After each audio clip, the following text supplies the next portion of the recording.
Good morning student.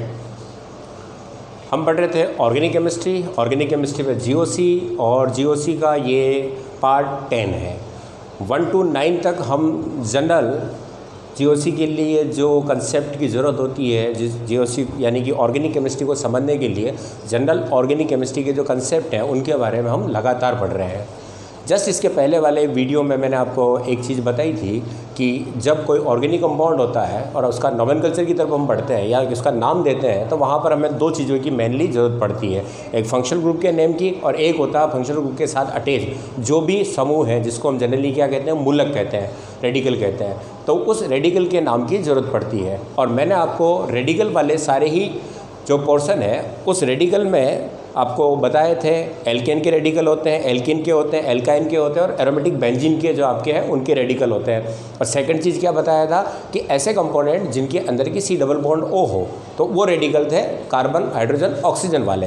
तो दो category में डिवाइड किया था। पहली कैटेगरी में आपको एल्केन, एल्किन, एल्काइन और बेंजीन को रखा था। तो मैं सबसे पहले आपको एल्केन के रेडिकल कल आपको बता दिए थे। 1 कार्बन से लेके 5 कार्बन तक के जो भी आपके मिलते हैं एल्केन के सैचुरेटेड हाइड्रोकार्बन के, जैसे 1 कार्बन में आपको क्या मिलेगा, मैं थोड़ा सा वापस ब्रीफ में बता दूं। 1 कार्बन में एक ही रेडिकल मिलता है मेथिल, सेकंड में एथेन में एक ही रेडिकल मिलता है, वो होता है आपका एथिल। जब 3 कार्बन होते हैं यानी कि प्रोपेन की बात करते हैं तो प्रोपेन में आपको 2 प्रकार के रेडिकल मिलते हैं, एक नॉर्मल वाला, एक आइसो वाला, ठीक है ना। फिर आपका 4 कार्बन लेते हैं, 4 कार्बन में आपको क्या मिलेगा, नॉर्मल ब्यूटिल मिलेगा, आइसो ब्यूटिल मिलेगा, सेकेंडरी ब्यूटिल मिलेगा, ओके, और टर्सरी ब्यूटिल मिलेगा। और फिर 5 कार्बन में लिया था तो 5 कार्बन में हमें कौन कौन से रेडिकल मिले थे, तो एन पेंटिल मिला था, ठीक है ना, आइसो पेंटिल मिला था, सक्रिय पेंटिल मिला था, सक्रिय आइसो पेंटिल मिला था।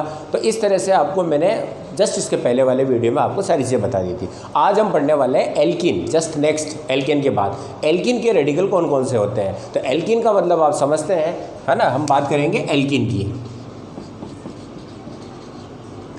एल्किन किसे कहा जाता है, तो जनरली आपको पता है किसे कहा जाएगा, जिनमें डबल बॉन्ड हो कार्बन कार्बन के बीच में।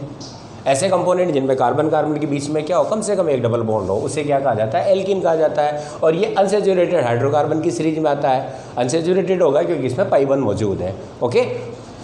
तो ये जैसे आपका जनरल एल्किन हो गया एक, जिसको हम साधारणतः एथ धन इन यहाँ पर क्या लगता है, आपका सफिक्स लगता है और वहाँ पर हम इसको एल्किन, एथीन कहेंगे, एथ के पीछे इन लगाया। जनरल फॉर्मूला क्या होता है एल्किन का, CnH2n केवल, है ना। कार्बन की जो नंबर है उससे हाइड्रोजन के नंबर जस्ट डबल होंगे।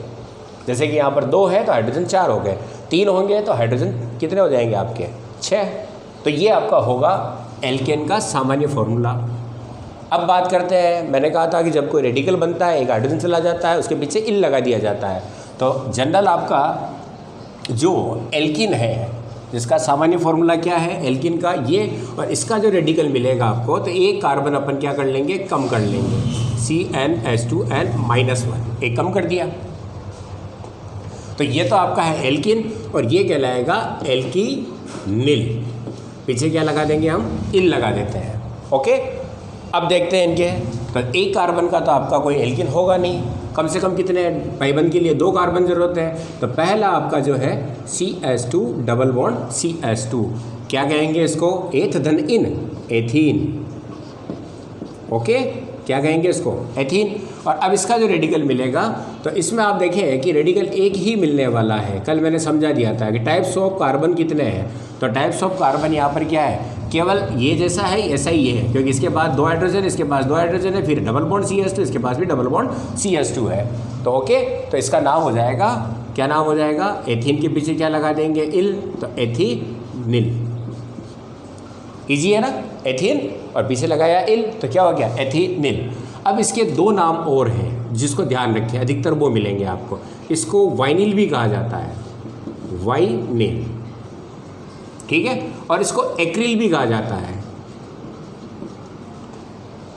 अब इसको समझ लें, वाइनिल जनरली कब लगाया जाता है, जब आपके कोई भी C डबल बॉन्ड O या अनसैचुरेटेड समूह ना जुड़ा हो, सैचुरेटेड समूह जुड़ा हो। एक एग्जांपल से देखें, CH2 डबल बॉन्ड CHCl, इसको यहाँ बोला जाएगा वाइनिल।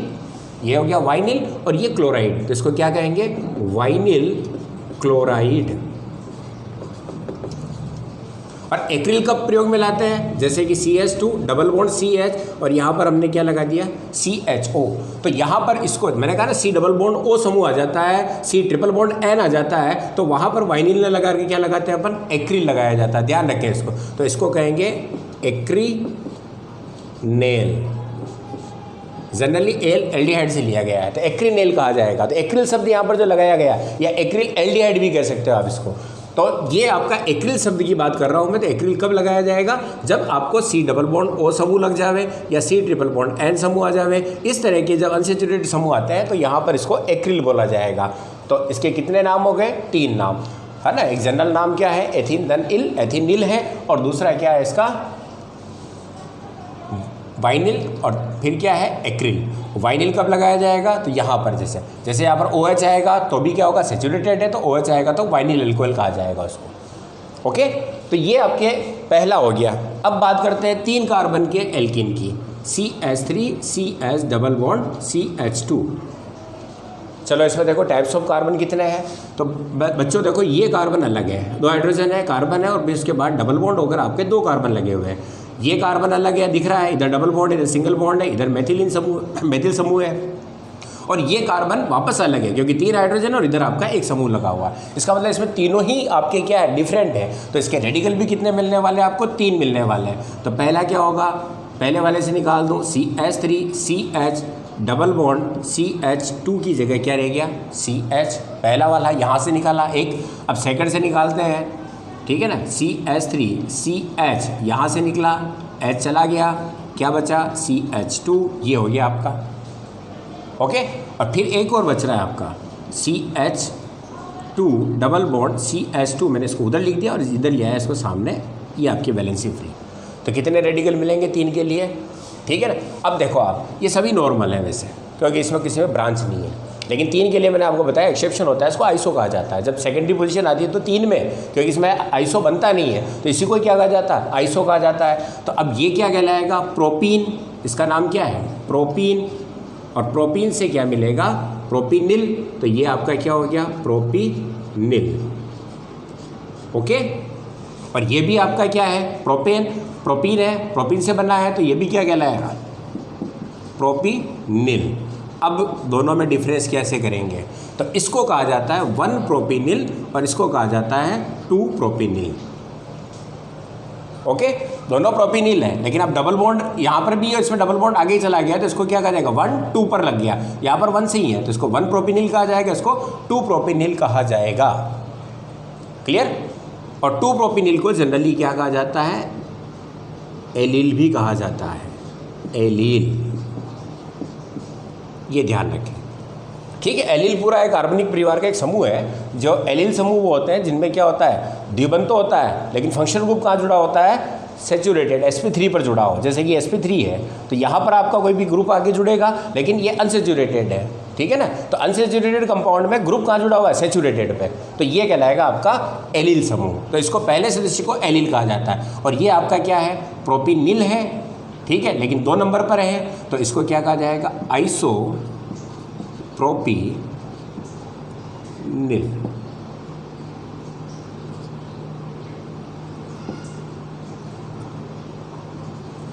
ओके, ये आपके हो गए 2 कार्बन के। तो स्टूडेंट जो आपका 3 कार्बन का जो एल्कीन है, ठीक है ना, वहाँ के मैंने आपको सारे नाम बता दिए। अब इसके बाद 4 कार्बन 5 कार्बन तक आप अगर लेते हैं तो यहाँ पर डबल बॉन्ड की स्थिति और उसके साथ समूह की स्थिति के कारण एक जनरल नाम देना थोड़ा कॉम्प्लिकेटेड हो जाता है। तो वहाँ पर IUPAC के अनुसार इनको नाम दे दिए जाते हैं। तो जनरली हम केवल 3 प्रकार के जो रेडिकल आपके मिले हैं, 2 कार्बन के और एक 3 कार्बन के, इन्हीं का ही जनरल आपका रूढ़ नाम के अंदर इनका प्रयोग होता है। ओके, अब आप इसको उतार लिया होगा। अब लेते हैं अपन एल्काइन। एल्काइन में भी हम 3 कार्बन तक के रेडिकल लेने वाले हैं, क्योंकि मैंने बताया ना 4 या 5 कार्बन जब हो जाते हैं तो वहाँ पर डबल बॉन्ड होता है, ट्रिपल बॉन्ड होता है, इसके अलावा आइसो हो जाता है, नियो हो जाता है। तो कई सारी स्थितियों को एक साथ रिप्रेजेंट करने के बजाय क्या किया जाता है, IUPAC के अंतर्गत उनको नंबरिंग देके जो अपन पढ़ने वाले हैं वहाँ उस तरह से नाम दे दिए जाते हैं। अब एल्काइन की बात करते हैं। एल्काइन ये भी अनसैचुरेटेड है, ठीक है ना। और इसमें क्या होगा आपका ट्रिपल बॉन्ड होगा, कार्बन कार्बन के बीच में क्या होगा, जिनमें ट्रिपल बॉन्ड होता है, कार्बन होता है और हाइड्रोजन होता है।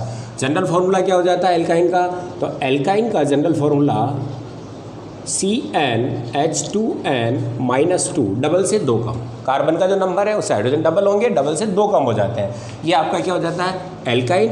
और अगर आप इसके रेडिकल की बात करें तो हम कितना कम कर लेंगे, 3 कम कर लेंगे, CnH2n-2 की बजाय क्या हो जाएगा 3, एक हाइड्रोजन को और क्या कर लिया हमने, कम कर लिया।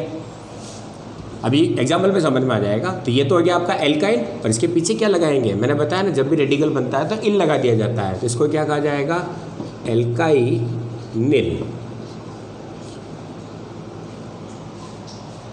ओके, तो ये आपका एल्काइन है और ये क्या हो जाएगा आपका एल्काइनिल। अब नंबर ऑफ कार्बन से स्टार्ट करते हैं। पहला CH ट्रिपल बॉन्ड CH, दोनों कार्बन सिमिलर है, जनरली इसका नाम IUPAC में एथ धन आइन, आइन सफिक्स होता है इसका, तो एथाइन हो गया।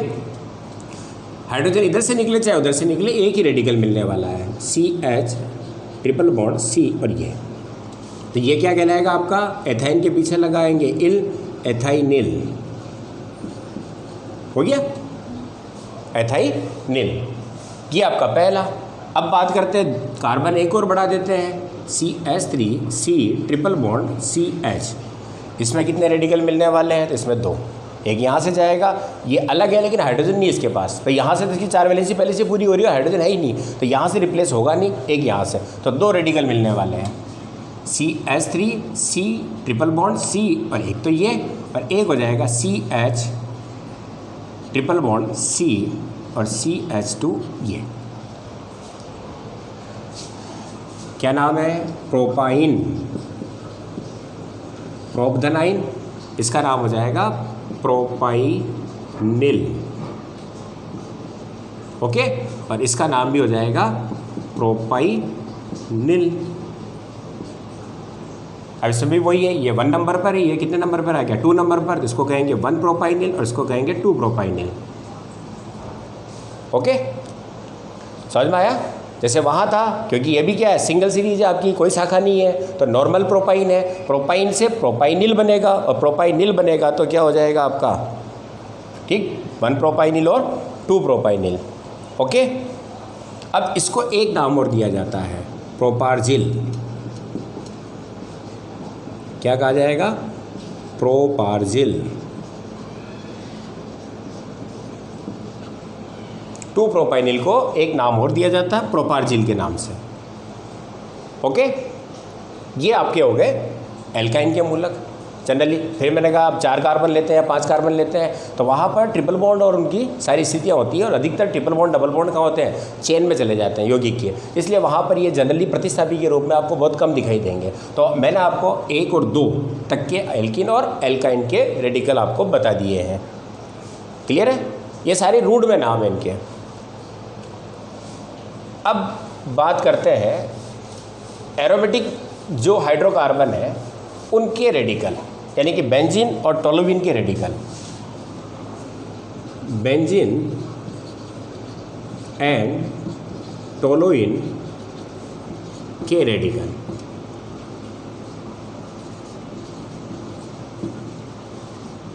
सबसे पहले बेंजीन को देख लें, CH CH CH CH CH CH CH, और एकांतर क्रम में क्या मिलेंगे आपको यहाँ पर, डबल बॉन्ड, जिसको जनरली हम किस तरह से, ये घूमती हुई रिंग होती है, एरोमा रिंग होती है, इसका मतलब ये रिंग क्या हो रही है, पूरी घूम रही है, एक डबल बॉन्ड और एकल बॉन्ड हर जगह पर होंगे।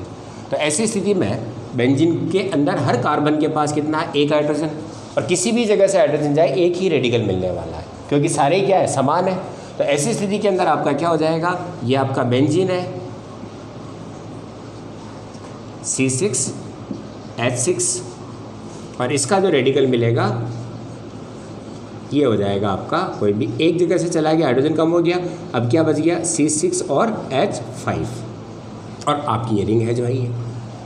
इसमें 6 ही कार्बन और 6 ही हाइड्रोजन सेम पोजीशन पर होने के कारण आपको एक ही प्रकार का क्या होगा, रेडिकल मिलेगा, और इसको कहा जाता है बेंजीन, और इसका रेडिकल जो होगा ये कहलाएगा फेनिल। बेंजीन से एक हाइड्रोजन चला जाएगा तो क्या बचेगा आपका फेनिल, जिसको जनरली यू भी दर्शाया जाता है, PH भी लिखा जाता है। तो एक रेडिकल यहाँ पर मिलने वाला है, ठीक है। अब यहाँ पर आप एक चीज़ को समझ लें जो बाद में भी समझाने वाला हूँ मैं। ये आपके 6 थे, अब एक यहाँ से चला गया और यहाँ पर कोई अन्य समूह आके जुड़ गया जैसे कि Cl। क्या अब सभी हाइड्रोजन या कार्बन एक जैसे होंगे? अब नहीं होंगे, क्योंकि क्लोरीन जो इलेक्ट्रोनेगेटिव होता है तो ये इलेक्ट्रॉन खींचता है, जो भी इसका इलेक्ट्रॉनिक इफेक्ट होगा उसके कारण क्या होगा, ये दोनों कार्बन अलग होंगे, ये 2 कार्बन अलग होंगे और ये तीसरी जगह पर जाएगा, क्योंकि इस कार्बन से दोनों सेम डिस्टेंस पर है, यहाँ से ये दोनों सेम डिस्टेंस पर, ये तीसरी जगह पर है, 1 पर, 2 पर और 3 पर है। तो यहाँ पर 3 प्रकार के होंगे। तो अब इसके भी रेडिकल अगर आप एक के बाद दूसरा निकालते हैं तो यहाँ पर जो पोजिशन होती है उसको क्या कहा जाता है, ऑर्थो पोजिशन। इसको क्या कहा जाएगा, मेटा, और इसको क्या कहा जाएगा, पेरा। जब एक प्रतिस्थापी पहले आए, जैसे इसमें 6 ही बराबर है, किंतु अब एक जुड़ने के बाद ये अलग है, ये अलग है और ये अलग है, यानी कि 1 पोजीशन, 2 पोजीशन, 3 पोजीशन होती है। तो इस पोजीशन पर अगर वापस आप संयोजकता निकालते हैं, हाइड्रोजन को निकालते हैं, तो जो रेडिकल मिलेगा वो आपका क्या होगा, ऑर्थो कहलाएगा, इधर से या इधर से 1 नंबर से। फिर आपका 2 से जाता है तो मेटा और यहाँ जाता है तो पेरा। तो ऐसी स्थिति के अंदर आपके जो रेडिकल होंगे वो 3 प्रकार के रेडिकल इससे मिलने वाले हैं। अगर द्विसंयोजी बनाते हैं, 2 हाइड्रोजन निकल जाते हैं, तो पहला एक, दूसरा यहाँ से और तीसरा यहाँ से।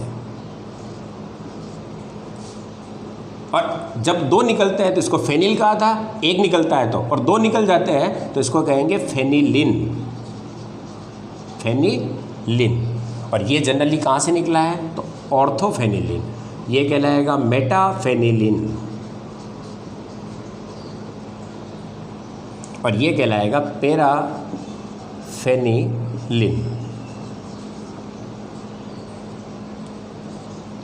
और इन सबको एक साथ इस तरह से भी दर्शाया जाता है, थोड़ा ध्यान रखें। अगर आपका ये यूं है, ये निकल रहा है और एक यहाँ से निकाल दिया, तो इसको हम कहेंगे फेनिलिन, और ये तीनों में से कोई भी रूप हो सकता है, ऑर्थो, मेटा और पेरा। ओके, तो बेंजीन के आपको 2 रेडिकल मिलने वाले हैं। जब इस पर कोई समूह जुड़ा नहीं हो, अकेला बेंजीन है, तो वहाँ से एक हाइड्रोजन जाता है तो फेनिल मिलेगा, इसको फेनिल कहा जाएगा। जैसे कि अब आप इसके नाम देते हैं, जैसे C6H5 हो गया, ये इसके आगे Cl लगा दिया, इसको क्या कहा जाएगा, फेनिल क्लोराइड। फेनिल और आगे क्या लग गया, क्लोराइड। ओके, इस तरह से नाम दिए जाएंगे। और यहाँ पर आपका फेनिलिन होगा तो 2 जगह क्लोरीन लगा, तो फेनिलिन, ऑर्थोफेनिलिन, क्लोराइड। तो 2 जगह क्लोराइड है, दोनों जगह क्लोराइड लगेगा, और ऑर्थो पर तो ऑर्थो, मेटा है तो मेटा, पेरा है तो पेरा। ये आपके हो जाएंगे। और इसका जनरल फॉर्मूला क्या हो जाएगा, C6H4, 2 संयोजकताएं फ्री होगी, सभी का C6H4 होगा। किंतु अगर ऑर्थो से तो ऑर्थो, मेटा से तो मेटा और पेरा से तो पेरा। 3 प्रकार के आपके रेडिकल होंगे जब आप एक बेंजीन से 2 हाइड्रोजन को रिप्लेस कर देते हैं। क्लियर है, ये आप उतार लें इसको।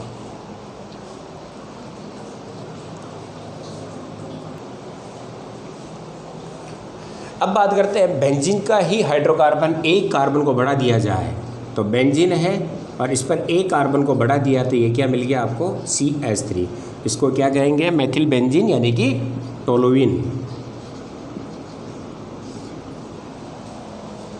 अब टोलुइन में आपके हाइड्रोजन को देखें, ये 3 हाइड्रोजन अलग है और ये बाकी के 1 2 3 4 5, ये जो पोजीशन मिल रही है आपको, मैंने बताया कि एक जुड़ चुका है, तो ये ऑर्थो वाला हाइड्रोजन है, ये मेटा वाला हाइड्रोजन है और ये पेरा वाला हाइड्रोजन होगा।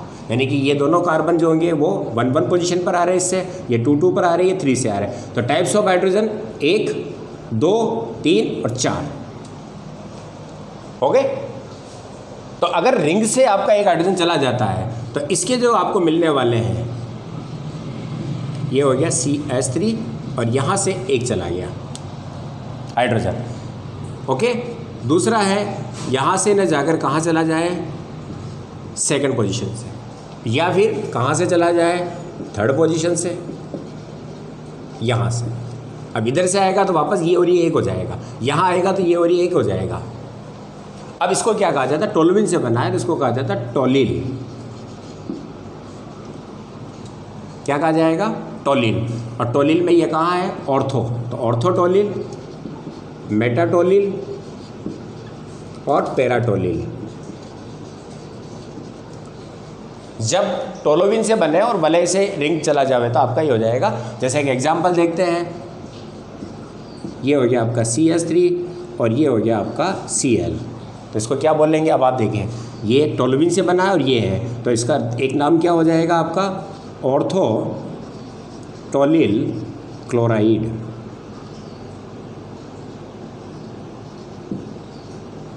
ऑर्थोटोलिल क्लोराइड। मेटा पर आएगा तो मेटाडोन। इसी तरह से एमीन आता है तो ऑर्थोटोलिल एमीन, मेटाटोलिल एमीन, इस तरह से नाम दे दिए जाते हैं। ओके,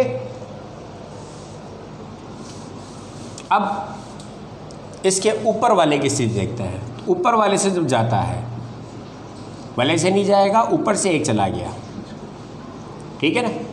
अगर ऊपर वाले से दो चले जाएं और ऊपर वाले से तीनों ही चले जाएं और तीन दूसरे समूह आके जुड़ जाएं, तो जब आपका ऊपर से जाएगा तो इसको कहा जाएगा बेंजिल।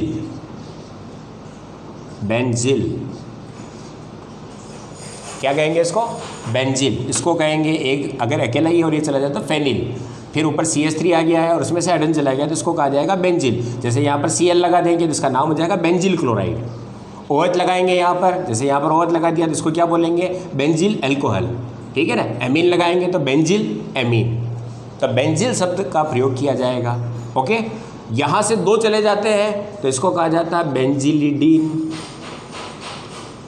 बेंजिलिडीन। और तीनों चले जाते हैं तो इसको कहा जाता है बेंजो। ठीक है बच्चों, ये आपके टोलोविन के जो मूलक होंगे। टोलिल होगा एक तो जब रिंग से जाता है, और जब बाहर से जाते हैं तो बेंजिल, बेंजिलिडीन और बेंजो। इसको बेंजल भी कहा जाता है, बेंजल। बेंजल कहो चाहे बेंजिलिडीन कहो, ये आपके एरोमेटिक रेडिकल है। समझ में आया। पहला क्या था, रिंग का केवल, रिंग से फिर एक गया, फिर दो जाते हैं तो फेनिलिन, तो दो प्रकार के तो बेंजीन के हो गए, और फिर आपके टोलोविन के जो है वो ये है। क्लियर, चलो उतार लो इसको।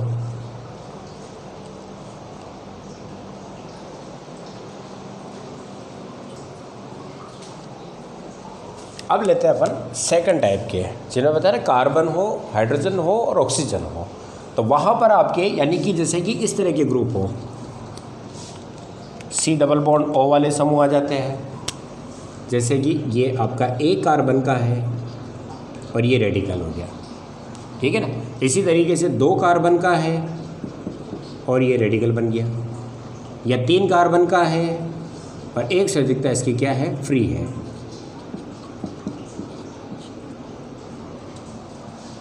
क्लियर।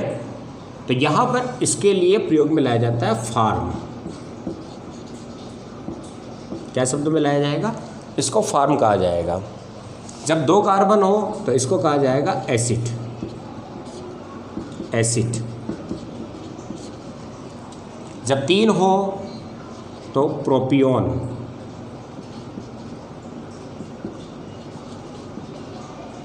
प्रोपियोन।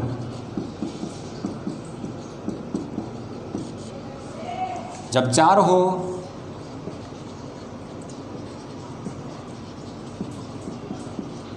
इस तरीके से, तो इसको क्या कहा जाएगा, ब्यूटेरिक, ब्यूटेर, ब्यूटेर सॉरी ब्यूटेर।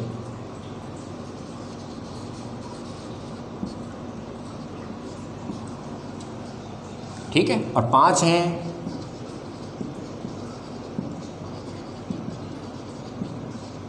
जिसमें खुद क्रियात्मक समूह का जो है वो, ये क्रियात्मक समूह युक्त वाले जो है उनके रेडिकल्स है। तब पांच है तो इसको कहा जाएगा वलेर।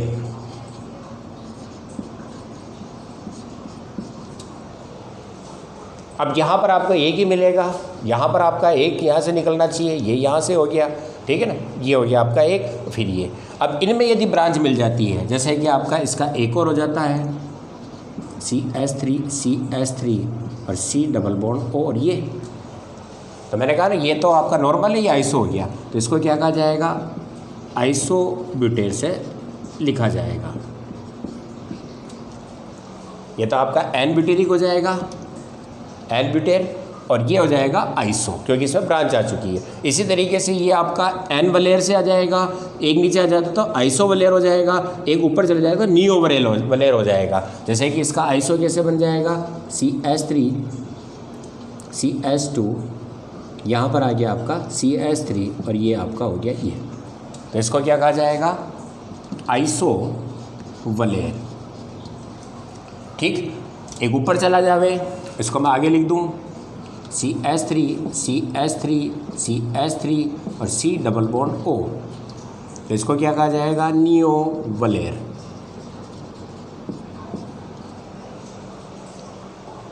ठीक है, और अगर यहाँ पर आपका ये ब्रांच जो होती है, ब्रांच के आधार पर, क्योंकि इसकी कोई ब्रांच बनेगी नहीं, इसकी कोई ब्रांच बनेगी नहीं, यहाँ से ब्रांच बनती थी, यहाँ दो मिलेंगे, ब्यूटेर में आपको एन ब्यूटेर और आइसोब्यूटेर, और यहाँ पर आपको वलेरिक में जो है वलेयर नॉर्मल, ये एन वलेयर कहलाएगा, ये आइसो वलेयर कहलाएगा और ये आपका नियो वलेयर कहलाएगा। वही जो मैंने बताया, ब्रांच एक से जगह दो हो जाती है।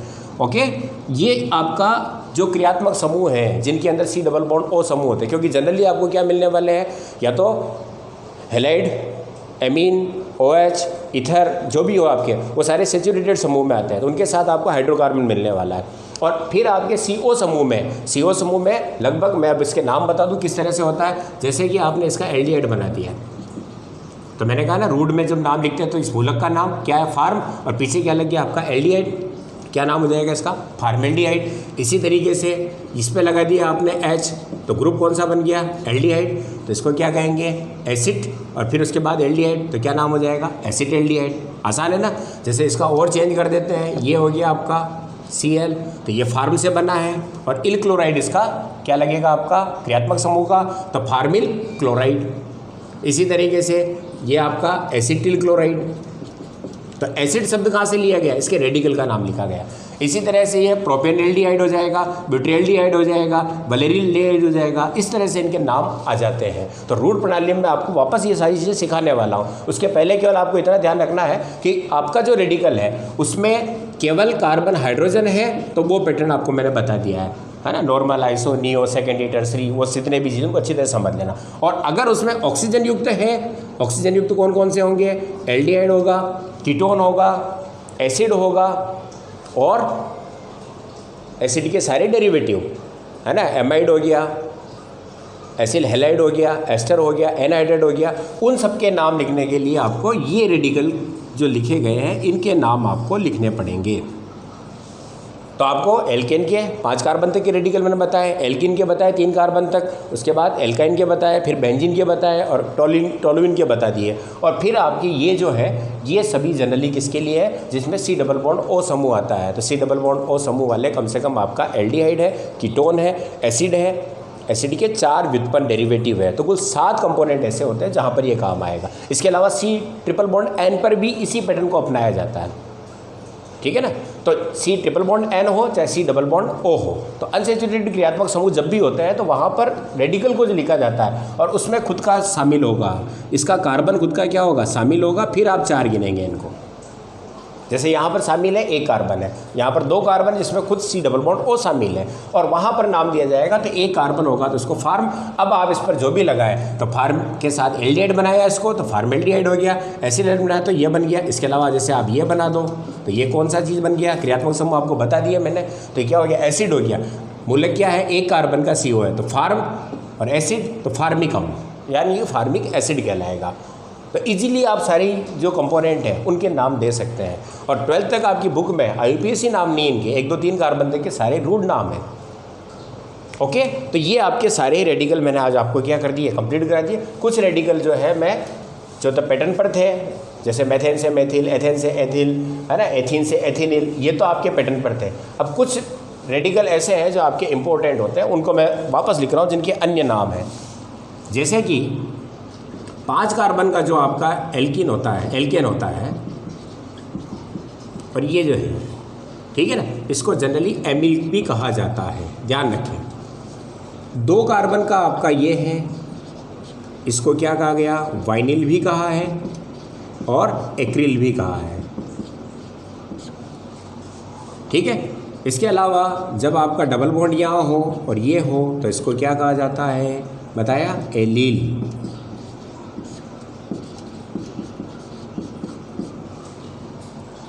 क्लियर। अब उसके बाद आपको एक और बताया मैंने, CH2 single bond, CH triple bond C, ये आपका एक रेडिकल है,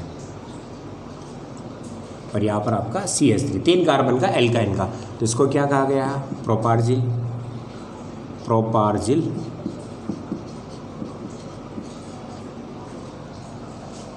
ओके, सॉरी ये यहाँ आएगा, बिल्कुल बिल्कुल सही है, ये यहाँ आएगा और ये क्या हो जाएगा आपका? प्रोपार्जिल। एक 4 में और है CH3 CH2 C triple bond C, इसको कहा जाता है क्रोटॉन। क्या शब्द लगाया जाएगा इसके लिए? ये वो नाम है जो अन्य है, जैसे वहाँ पर मेथिल से मेथिल का पता चल रहा है आपको, पर ये डायरेक्ट नाम दिए गए हैं, तो ये आपको ध्यान रहे। इसके अलावा एक रेडिकल एरोमेटिक में है जो ध्यान रखें, CH डबल बॉन्ड CH, और ये तो इसको कहा जाता है सिनेमिक। सिनेमिक, जैसे यहाँ पर अब आप CHO लगाओगे तो इसको कहेंगे सिनेमिक, तो सिनेमेल्डिहाइड। सिनेमेल्डिहाइड का मतलब क्या हो गया? सिनेमिक एसिड, तो यहाँ पर C डबल बॉन्ड OH आ जाएगा, तो ये सिनेमिक एसिड हो जाएगा। ठीक है, तो सिनेमिक शब्द ये। ओके, ये आपके मैंने बताया जो मेन थोड़े से अलग नाम आते हैं और कई जगह मिलेंगे आपको, उतार लो आप इसको। बाकी के नाम आपको पैटर्न से हैं, आइसो नियो कैसे लगाए जाते हैं वो सारा मैंने बता दिया, इनको आप उतार लें। मिटा दूँ? अब नेक्स्ट जो एक पॉइंट और मिल रहा है आपका मूलक के अंदर जो बच रहा है, द्विसंयोजी जो हाइड्रोकार्बन के जो मूलक होते हैं जिनमें संख्या 2 होती है, जैसे कि CH3 का तो आपने पढ़ लिया मेथिल होता है, पर एक और चला जाए ये, तो इसको क्या कहा जाएगा? मेथिलिन, और मेथिलिडीन भी कहते हैं। मेथिलिडीन 2 कार्बन से चला जाए और इसी से चले जाए दोनों, तो ऐसे जहाँ पर 1-1 या 2-2 एक ही जगह से जाते हैं तो इनका जो कहलाता है वो डीन सिस्टम है। तो एथ के पीछे क्या लगाएंगे? डीन। तो एथिन, एथिलीडीन क्या कहलाएगा? ये एथिलीडीन, जब 1 से 2 चले जाए। और अगर दोनों 1-2 से जाए इस तरीके से, एक हाइड्रोजन कम हो जाए, तो इसको कहा जाता है लीन सिस्टम। जैसे यहाँ पर मेथिलीन भी लगाया और मेथिलीडीन भी लगाया, क्योंकि इसमें 2 कार्बन नहीं थे, तो लीन सिस्टम और डीन सिस्टम। तो ये आपका क्या हो गया? एथिलीडीन, तो इसका नाम हो जाएगा एथिलीन।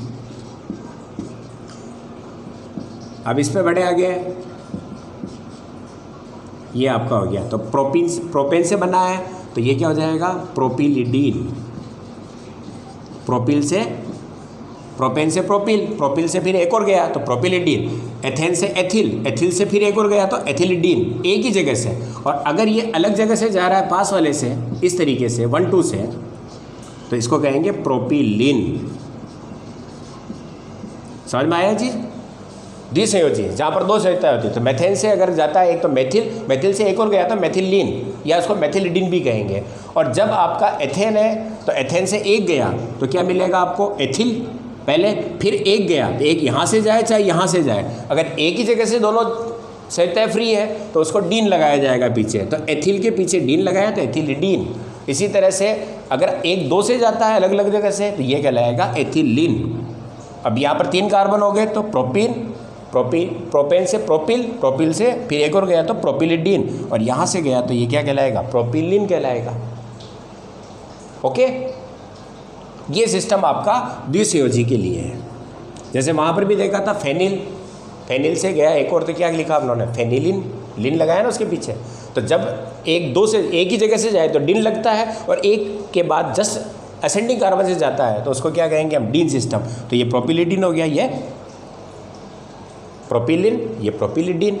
ये आपके ध्यान रखें इन चीज़ों को। जैसे कि आपका एथिलीन क्लोराइड, तो एथिलीन क्लोराइड का सूत्र क्या हो जाएगा? ये, और यहाँ पर क्या लेके आपका ये, और एथिलीडीन क्लोराइड तो आपको इस जगह से दोनों ही चले जाएंगे, तो ये एथिलीडीन क्लोराइड हो जाएगा। ये तो लीन क्लोराइड है और ये डीन क्लोराइड है। क्लियर है? यानी कि जनरली आप RX पढ़ेंगे हैलाइड, तो वहाँ पर जेम प्रकार के लिए काम में लिया जाता है, और ये विसिनल फॉर्म के लिए काम में लिया जाता है। विसिनल का मतलब 1-2 और जेम का मतलब 1-1। ठीक। अब एक और बनाए जैसे अपन इसका CH3C, यहाँ से दोनों चले गए और इधर CH3, तो ये क्या है, प्रोपिलिडीन है, पर सेकंड से गया है तो इसको क्या कहेंगे, आइसोप्रोपिलिडीन।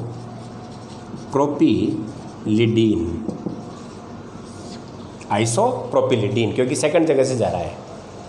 क्लियर है। ये आपके द्विसंयोजी रेडिकल और है। तो बच्चों मैंने सारे ही रेडिकल आपको कंप्लीट करा दिए हैं। अब अपन चलने वाले हैं नोमेनकल्चर में, क्योंकि फंक्शनल ग्रुप आपके पास है और रेडिकल आपके पास है। इन रेडिकल को बड़ा ध्यान से थोड़ा एक बार समझने की कोशिश करना। आसान से है। पहले हाइड्रोकार्बन के थे तो हाइड्रोकार्बन में कुछ भी नहीं है, नाम के पीछे इल लगा दिया जाता है। मेथेन से मेथिल, एथेन से एथिल, ऐसे एथीन से एथिनिल, एथाइन से एथाइनिल। फिर उसमें आपका normal, iso, secondary, tertiary position है, उनको समझना होता है। तो मैंने बताया नॉर्मल सीरीज पूरी होगी, सेकेंडरी सीरीज तो लंबी होगी आपकी, आइसो नहीं होगा, ब्रांच नहीं होगी, पर सेकंड नंबर से गया, द्वितीय स्थान से गया है तो आपका सेकेंडरी होगा। इसी तरीके से आपका आइसो ब्रांच आ जाती है तो नियो, एक ही कार्बन पर 2 ब्रांच होती है कार्बन की तो नियो।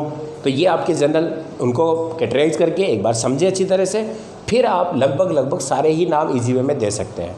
फिर कुछ नाम स्पेशल थे जो मैंने लिखा है कि 2 कार्बन को क्या कहेंगे हम, एथीन, डबल बॉन्ड वाले को एथीन से एथिनिल बनता है, पर उसको वाइनिल भी कहा जाता है और एक्रिल भी कहा जाता है। इसी तरह से क्रोटोनिल या क्रोटोन जिसको कहा है, प्रोपार्जिल, ये नाम है, एमिल, एलिल, इन 2-4 शब्दों के नाम मैंने अलग से लिखा है, उनको आप बिल्कुल क्या करें, ध्यान रखें। क्लियर। अब आपके पास फंक्शनल ग्रुप हो चुके हैं, इंडेक्स आपने तैयार कर लिया कि नहीं तो कर ले उसको, और रेडिकल को एक बार देखकर अच्छी तरह से तैयार कर ले। रेडिकल 2 कैटेगरी में, हाइड्रोकार्बन की और CO वाले या C double triple bond N वाले, 2 कैटेगरी में, दोनों के पैटर्न मैंने आपको बता दिए। तो इजी वे में आप क्या कर सकते हैं, अब अपन जब नामकरण पढ़ेंगे, चाहे रूट में पढ़े चाहे डेरिवेटिव में पढ़े, हमें रेडिकल की जरूरत पड़ेगी और फंक्शनल ग्रुप की जरूरत पड़ेगी। ठीक है बच्चों, तो आप क्या करें, इनको तैयार कर लें। और अब नेक्स्ट वीडियो आपका आएगा जो इम्पोर्टेंट है ऑर्गेनिक केमिस्ट्री के पॉइंट ऑफ व्यू से, नोमेनकल्चर। तो नेक्स्ट वीडियो में हम स्टार्ट करने वाले हैं nomenclature of organic compound in 3 method. Okay, thank you.